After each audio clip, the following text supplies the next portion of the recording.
দেখবেন শেখ হাসিনা কবরে মাটি আইন না আপনারা আবার পূজা করবেন। এবং কিভাবে পতন হয়েছে? উনি থাকতে হলে যেটা করতে পারতো সেটা হচ্ছে ব্লাড শেড করাতে পারতো। উনি তো পূর্ণ ক্ষমতা নিয়ে দেশ ত্যাগ করেছেন, কিন্তু ক্ষমতা ছেড়ে দেশ ত্যাগ করেন। মাঠে থাকা এক পুলিশ সদস্য একটি মেসেজ আমাকে দিয়েছেন, তার ইউনিফর্ম গায়ে জড়িয়ে যে নতুন খাকি পোশাক, মেঠো কালার যে পোশাক তাদের দেওয়া হয়েছে, সেই পবিত্র পোশাক পরে তিনি ওয়াদা করেছেন। তিনি লিখেছেন, এই পোশাক ছুঁয়ে ওয়াদা করতেছি আমাদের প্রকাশ্যে শত্রু সরকার ও শিবিরদের মৃত্যুর আগের দিন। আসসালামু আলাইকুম প্রিয় দর্শক, এইমাত্র পাওয়া তাজা খবর। দর্শক, আজকে আপনাদেরকে যে ভিডিওটি দেখাতে চলেছি সেই ভিডিওটি এই মুহূর্তে ভাইরাল হয়েছে সোশ্যাল মিডিয়ায়। সেই ভিডিওটি আপনাদের সামনে তুলে ধরব। অবশ্যই ধৈর্য সহকারে ভিডিওটি শেষ পর্যন্ত দেখবেন। চ্যানেলে নতুন হলে সাবস্ক্রাইব করে রাখবেন পরবর্তী আপডেট পাওয়ার জন্য। ভিডিওতে একটি লাইক করে দেখতে থাকুন সম্পূর্ণ ভিডিওটি। এক পুলিশ সদস্য একটি মেসেজ আমাকে দিয়েছেন, তার ইউনিফর্ম গায়ে জড়িয়ে যে নতুন খাকি পোশাক, মেঠো কালার যে পোশাক তাদের দেওয়া হয়েছে, সেই পবিত্র পোশাক পরে তিনি ওয়াদা করেছেন। তিনি লিখেছেন, এই পোশাক ছুঁয়ে ওয়াদা করতেছি আমাদের প্রকাশ্যে শত্রু সরকার ও শিবিরদের মৃত্যুর আগের দিন পর্যন্ত ঘৃণা এবং ক্ষতি করব। কারণ এরা আমার ভাইকে খুন করেছে নির্বিচারে, এরা আমার পছন্দ নষ্ট করেছে, ইউনিফর্ম একটা বাহিনীকে বানিয়েছে তামাশা, আমার বাহিনীর মেরুদণ্ড তারা ভেঙে দিয়েছে। সেই সাথে তিনি আরো একটি মেসেজ করেছেন, যে মেসেজের উল্লেখযোগ্য ভাষা ছিল, ভাই আপনারা আপনাদের সহযোদ্ধা এবং যারা মাঠে রয়েছে তাদের সেই সকল নেতাকর্মীদের উদ্দেশ্যে একটি কথা বলবেন, তারা যেন আমাদের কনস্টেবল সহ মাঠে থাকা পুলিশ অফিসার ভাইদের গায়ে হাতটা তোলে। আমরা আপনাদেরকে সর্বাত্মক সহযোগিতা করব, যে সহযোগিতা আমরা জানি আপনারা কেন লড়াই করছেন। ওরা আমার সহকর্মী ভাইকে হত্যা করেছে, সেদিন আমার হাজার হাজার সহকর্মী ভাইকে শুধু হত্যা করেই ক্ষান্ত হয়নি, সেই হত্যার বিচার হবে না, তার জন্য ইন্ডিমিনিটি চালু করেছে এই অবৈধ সরকার। আমরা এই সরকারের বিরুদ্ধেও সোচ্চার অবস্থান নিয়েছি। আমাদের পুলিশ ভাইরা কখন আপনাদের মিটিং এ বাধা দেবে না, আপনাদেরকে উপরে গুলি চালাবে না, তার নিশ্চয়তা আমি আপনাকে দিচ্ছি। এই কথাটি এই পুলিশ অফিসার সাহেব তিনি বলেছেন। আমি তার এই দেশের প্রতি ভালোবাসা দেখে সত্যি আবেগ আপ্লুত হয়ে গেছি, এবং আমার কাছে মনে হলো তার এই কথাগুলো আমার সহযোদ্ধা ভাইদের উপরে তাদেরকে আমি জানিয়ে দেই। তথাপি আমি এর আগেও বলেছি, পুলিশ বাহিনীতে এখন পর্যন্ত আমরা লক্ষ্য করছি দেশ বিরোধী অপশক্তিদের একটি ছায়া শক্তি কাজ করছে, যার ধারাবাহিকতায় আমরা অনেক পুলিশ সদস্য এরই মধ্যে শনাক্ত করেছি, যাদের হাতে মূলত ৩২৬০ জন পুলিশের রক্ত লেগে আছে, যারা ২৪-এর ৫ আগস্টের বিচারে পুলিশকে হত্যা করতে দ্বিধাবোধ করে নাই, যারা এই বাহিনীটাকে ভঙ্গুর বাহিনীতে পরিণত করার জন্য তলে তলে ভূমিকা রেখেছিলেন। বর্তমান পুলিশের প্রধান বাহার, ডিএমপি কমিশনার, চট্টগ্রামের যে কমিশনার রয়েছে, ওর বাড়ি জানতে পেরেছি শরীয়তপুর, ওর নানা বাড়ি গোপালগঞ্জে জানতে পেরেছি, ওর বায়োডাটা সংগ্রহ করা হচ্ছে। আমরা এরই মধ্যে বিভিন্ন থানা এলাকায় বিভিন্ন অতি উৎসাহী পুলিশ সদস্যদের তালিকা তৈরি করা হয়ে গেছে প্রায়। ইভেন তাদের সাথে যোগাযোগের চেষ্টা আপনারা দেখে থাকবেন। কিছুদিন আগে টুঙ্গিপাড়া এসআই মনিরকে আমি ফোন করেছিলাম, তার সাথে আমার যতটুকু কথা হয়েছিল, যে কথাটা মাত্র 6 দিনের ভিতরে 3 মিলিয়ন মানুষ অর্থাৎ 30 লক্ষ মানুষ দেখেছে, এবং সেখানে প্রায় 5000-এর অধিক মানুষ মন্তব্য করেছে, যে মন্তব্যগুলো ছিল তাদের অপোজিশন। আমি পুলিশ বাহিনীতে যে সকল পুলিশ সদস্য ভাইরা রয়েছেন তাদের উদ্দেশ্যে আমি বলতে চাই, আপনাদের মধ্যে ঘাপটি মেরে থাকা দেশ বিরোধীদের আপনারা আমাদের আগে ভালো চিহ্নিত করতে পারবেন। ওই সকল দেশ বিরোধী যাদেরকে চিহ্নিত করে তাদের তালিকা আমাদের কাছে দিয়ে দিবেন। আমরা নামটা কোন থানায় আছে এতটুকু পাইলে তার 14 গোষ্ঠী বার করাটা কোনো ব্যাপার না। 68,000 গ্রাম জুড়ে বাঙালি আওয়ামী লীগের গেরিলা বাহিনী ভাইরা রয়েছেন।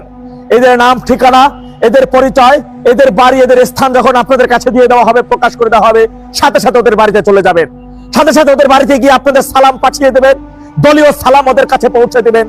ওদেরকে আমরা অনেক স্যাক্রিফাইস করেছি, অনেক ছাড় দিয়েছি, আর স্যাক্রিফাইস করব না, আর ছাড় দেওয়া হবে না। পুলিশ বাহিনীতে নিয়োজিত রয়েছেন তাদেরকে আমরা শ্রদ্ধা জানাই। দেশপ্রেমিক যে সকল ভাইরা রয়েছেন তাদের প্রতি আমরা সব সময়ের জন্য সশস্ত্র শ্রদ্ধা আমরা জানিয়ে আসছি, আগামীতেও জানাবো। পুলিশ ভাইরা আমাদের শত্রু না, তারা আমাদের ভাই, আমাদের বন্ধু, আমাদের সহযোদ্ধা।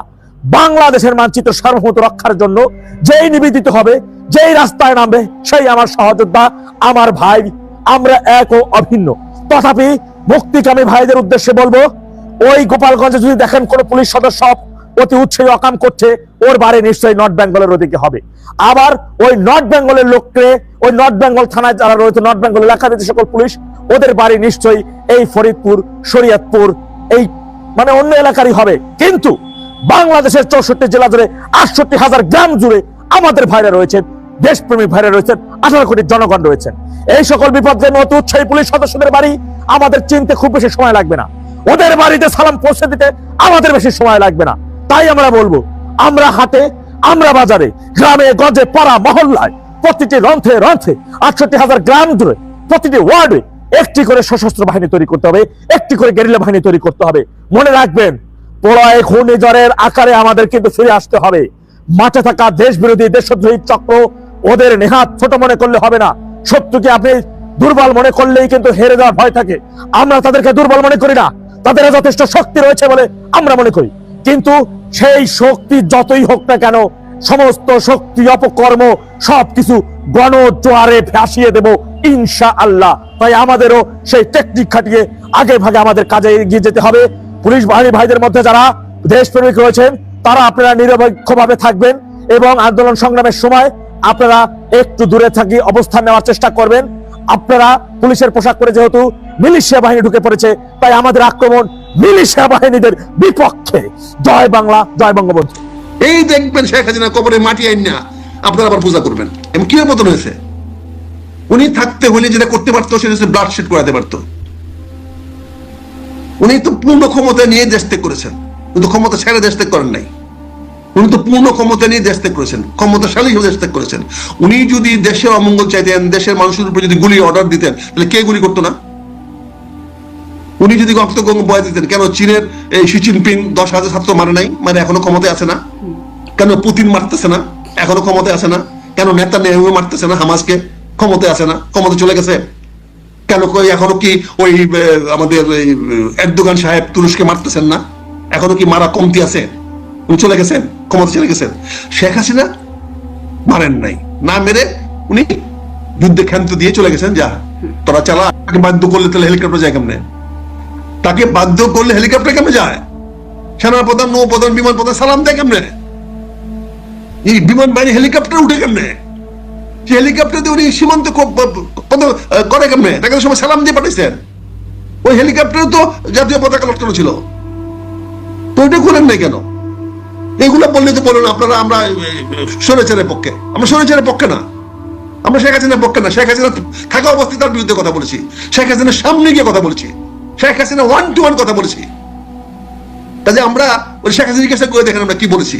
বহুত আছে, বুঝতে পারছেন? শেখ হাসিনা বহুত চেষ্টা করছে, কিন্তু আমাদেরকে তো নত করতে পারে নাই। উনি যদি চৌকস মাঠে। সম্মানিত দর্শক, সম্পূর্ণ ভিডিওটি দেখলেন, অবশ্যই বুঝতে পেরেছেন ভিডিওটি গুরুত্বপূর্ণ ছিল। দর্শক, এই ভিডিওতে যে তথ্যগুলো আপনারা পেয়েছেন, এ বিষয়ে আপনাদের কি মতামত তা অবশ্যই কমেন্ট করে জানাবেন এবং পরবর্তী আপডেট ভিডিওগুলো সবার আগে পেতে চ্যানেলটিকে এখনই সাবস্ক্রাইব করে রাখুন। এই মুহূর্তে বিদায় নিচ্ছি, দেখা হবে পরবর্তী কোনো ভিডিওতে। সে পর্যন্ত ভালো থাকুন, সুস্থ থাকুন। আসসালামু আলাইকুম।